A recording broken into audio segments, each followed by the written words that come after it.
Ontem tivemos o último debate, segundo e último, entre Donald Trump e Joe Biden.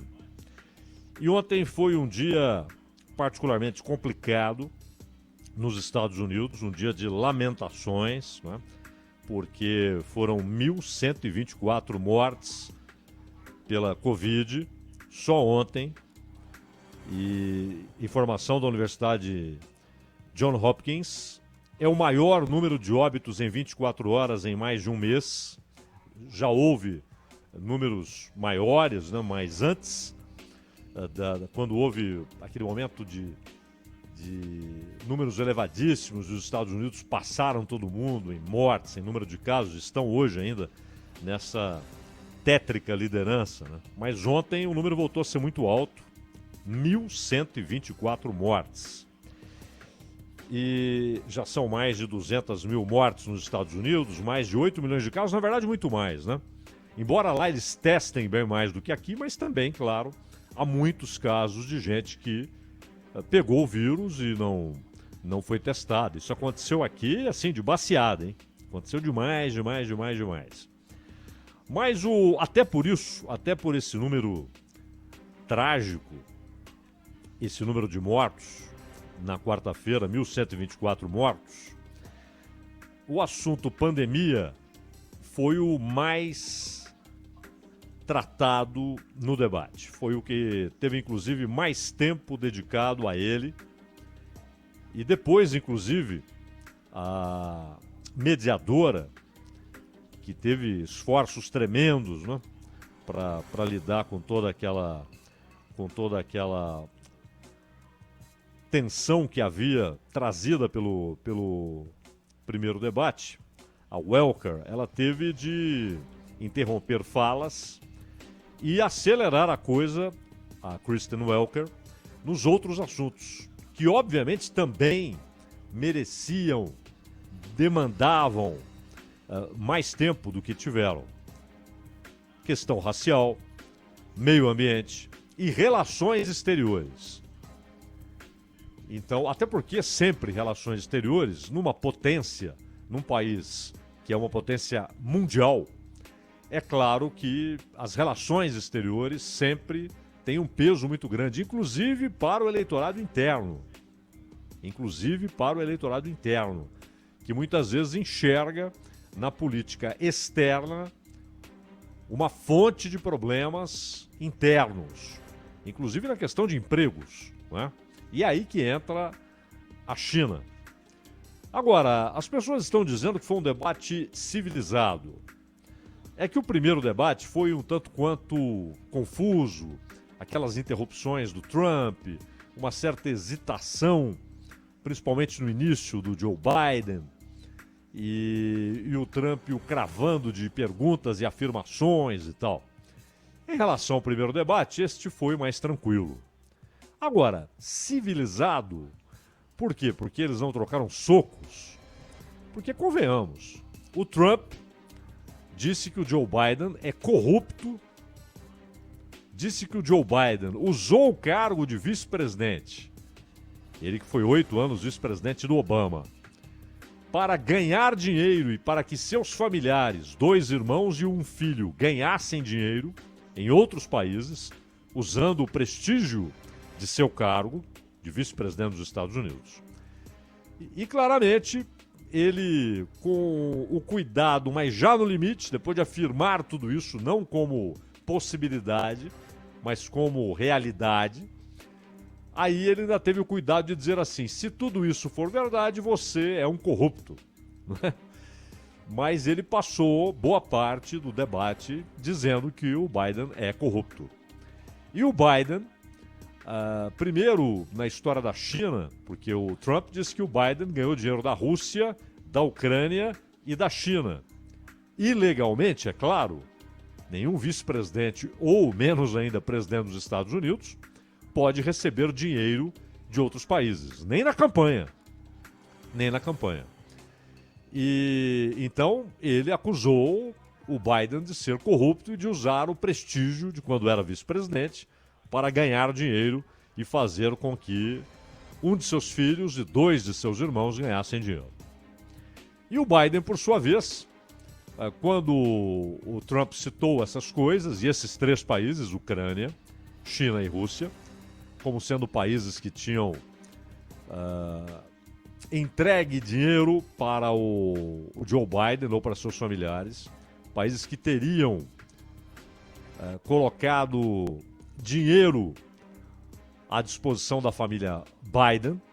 Então, o Joe Biden respondeu que o Trump fazia negócios com a China e agora vem com essas críticas à China, que ele tinha hotéis, que ele pagou mais imposto na China do que nos Estados Unidos. O Trump disse que teve negócios lá antes de ser candidato a presidente e que fechou sua conta lá, ele acha que foi em 2015. Portanto, antes de iniciar a sua peleja nas primárias republicanas para ser o candidato em 2016. Mas o Biden aproveitou para dizer que o Trump pagava mais impostos na China do que nos Estados Unidos, e aí foi a vez dele acusar o Trump de sonegador de impostos nos Estados Unidos. Aí o Trump disse que, na verdade, pagou previamente, né? Pagou antes. Ele disse assim, paguei, e pior, paguei antes. E que quando se tornou candidato, segundo ele, a Receita Federal, sob o governo Obama, passou a fazer um pente fino nas finanças dele, uma perseguição, segundo o Trump, e nada encontraram. Foi quando a mediadora falou, mas o senhor até hoje não apresentou a declaração. E ele disse, sim, porque eu estou negociando com a Receita o fato de que eu paguei previamente, então, a hora que tiver tudo ok, eu vou mostrar toda a papelada. E o Biden, então, disse, mas você diz isso há 4 anos, né? Que vai mostrar a papelada. Então, não dá para dizer que o debate foi exatamente civilizado. Não houve troca de socos, né? Mas houve acusações sérias, muito sérias, de um para outro, de outro para um. E mais do que isso, houve um momento em que o tratamento mais cordial, mais até do que formal, cordial, ele desapareceu. Foi quando o Biden, por exemplo, começou a falar, esse cara, esse sujeito, não é? Obviamente já sem a menor preocupação em tratar com alguma cordialidade, com alguma formalidade, o presidente. E mesmo nos assuntos que de fato interessam, isso tudo interessa, não é? Interessa saber se o presidente da República é um sonegador. Interessa saber se o ex-vice-presidente por 8 anos e agora candidato à presidência é corrupto. Se recebeu dinheiro de 3 países, se usou seu cargo para enriquecer familiares ou para que seus familiares ganhassem dinheiro, não é? Mas outros temas, como energia limpa, já no âmbito de meio ambiente, né? Energia limpa e questões relacionadas à política externa e também a suposta interferência de outros países usando hackers para isso no processo eleitoral dos Estados Unidos. E aí é um capítulo à parte, né? Porque democratas e republicanos dão de barato que Rússia, China e Irã estão fazendo com que mensagens, notícias falsas, infâmias, calúnias, pistas que levam a conclusões absolutamente erradas, mas que parecerão verdadeiras, estão sendo plantadas nas redes sociais nos Estados Unidos por agentes da Rússia, da China e do Irã. Só que o que parece claro também é que os objetivos são diferentes. A China não quer a reeleição de Trump, não é? No primeiro momento, quando o Trump foi eleito e quando ele tomou posse em 2017, houve até elogios dos chineses ao fato de que o Trump era mais direto do que o normal nos políticos americanos. E eles viam aquilo como uma qualidade, alguém que falava diretamente as coisas. Depois, a relação entre os dois países, que chegou a ser amistosa, até aquele encontro Xi Jinping e Trump, havia um clima muito amistoso, mas depois daquilo, claramente, a distância foi aumentando, foi se ampliando, as arestas ficando cada vez mais difíceis de serem aparadas, e há uma crise na relação entre as duas maiores potências econômicas do mundo. E vale notar que uma é a primeira e a outra é a terceira potência militar do mundo, não é? E caminhando para ser a segunda potência militar, que é a China, embora em termos convencionais, porque em termos nucleares a China está muito longe do poderio russo.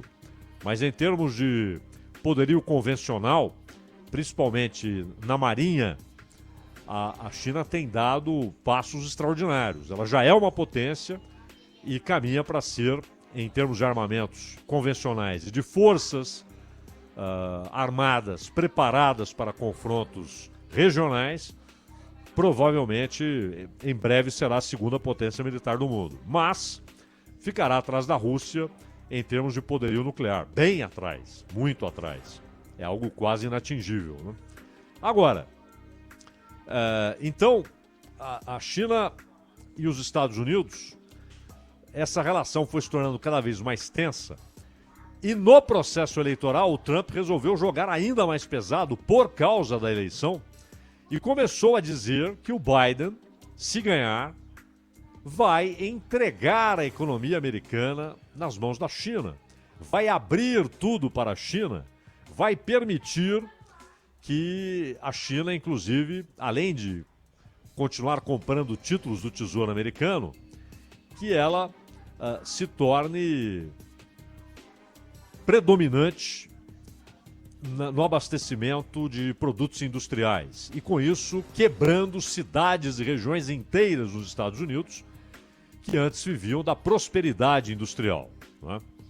É uma discussão antiga, que também é na França, foi importantíssima para a vitória do Trump em algumas regiões dos Estados Unidos, onde há uma irritação, um ressentimento com o fato de que a produção no exterior tirou empregos, fechou fábricas, inviabilizou negócios, inclusive na área agrícola. Então, isso foi importante para o Trump. E ele voltou a tentar jogar com essa carta.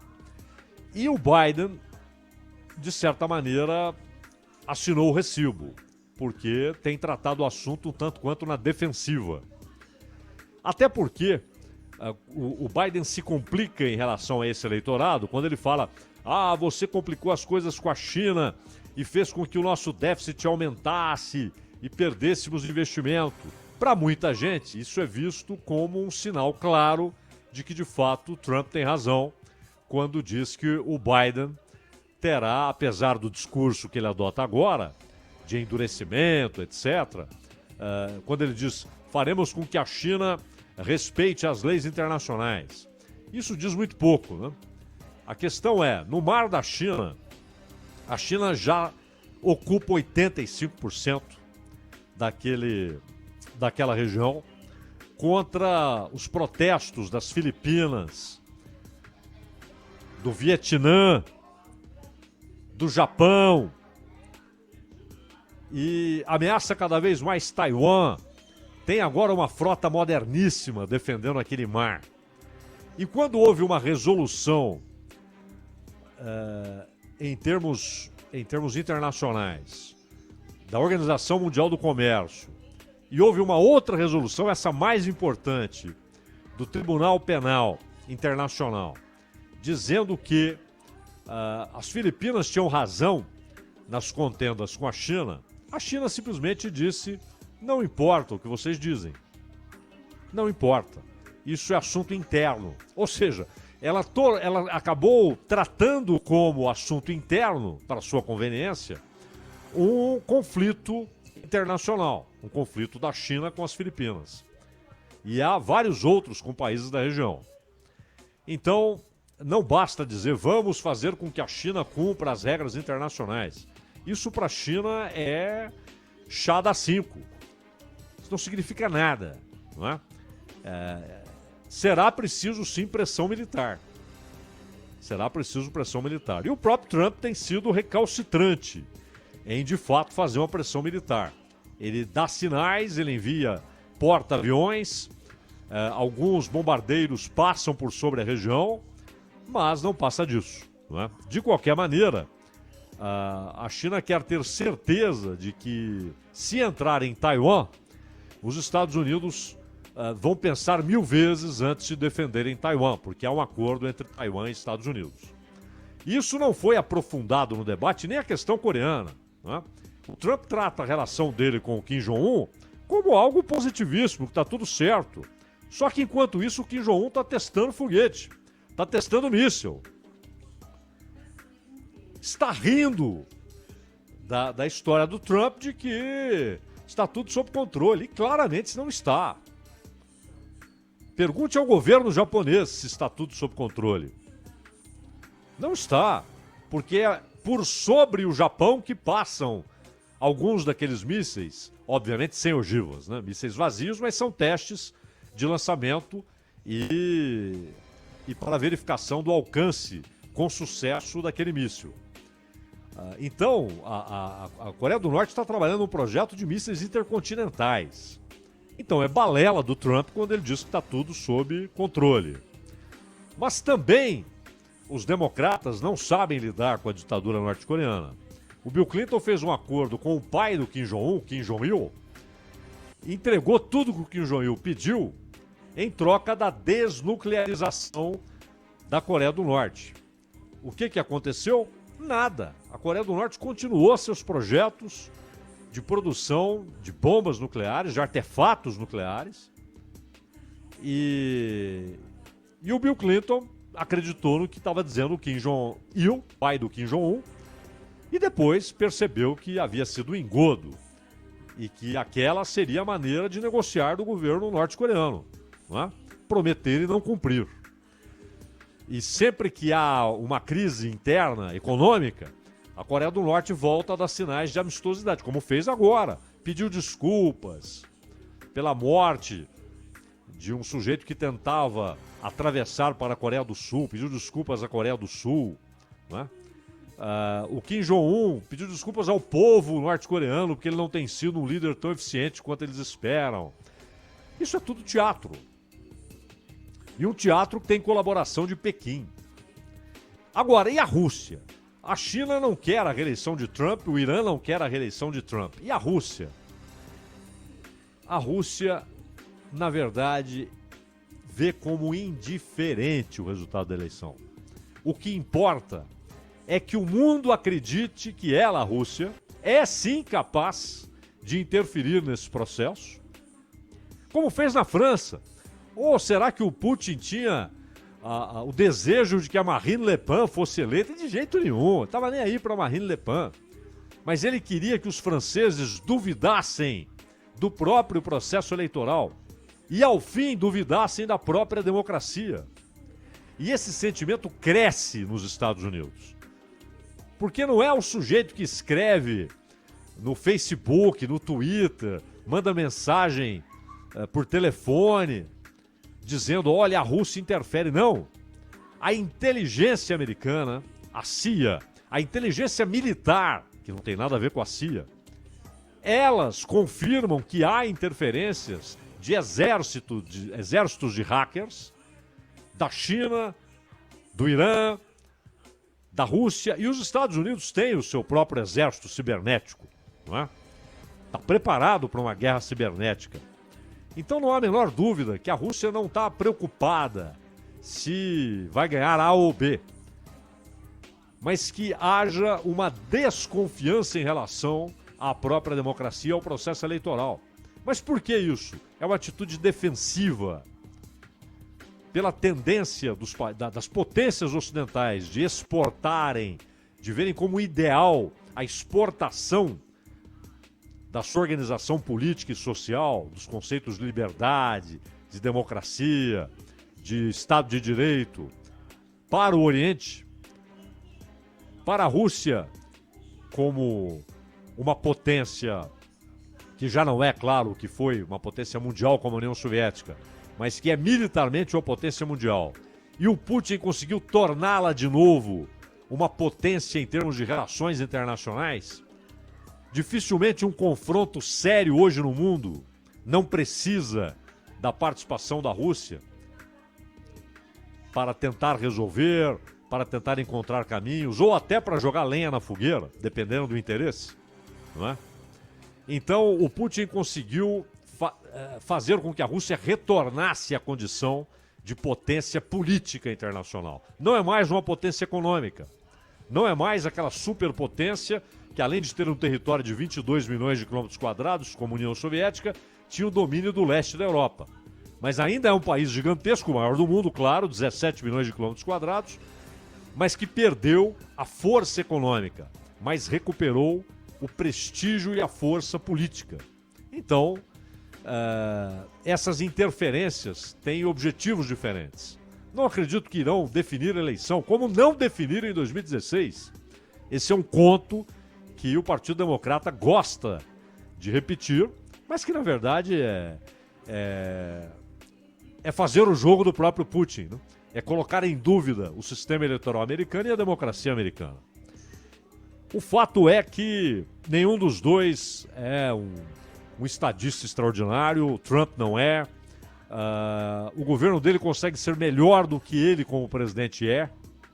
E o Biden sempre foi um político medíocre e que ganhou projeção como vice de Barack Obama. Antes ele era um congressista conhecido, não é? Mas não era uma figura nacional e muito menos internacional. Ganhou projeção sendo vice-presidente por 8 anos do Barack Obama. Mas o fato é que o Biden cada vez mais confirma a ideia do cavalo de Troia, né? De que ele carrega na sua candidatura ideias que nem são dele, projetos que não são dele, intenções que não são dele, mas esse é o preço que ele pagou para ser confirmado como candidato dos democratas à eleição, que vai acontecer em menos de 2 semanas, no próximo dia 3, Ronald.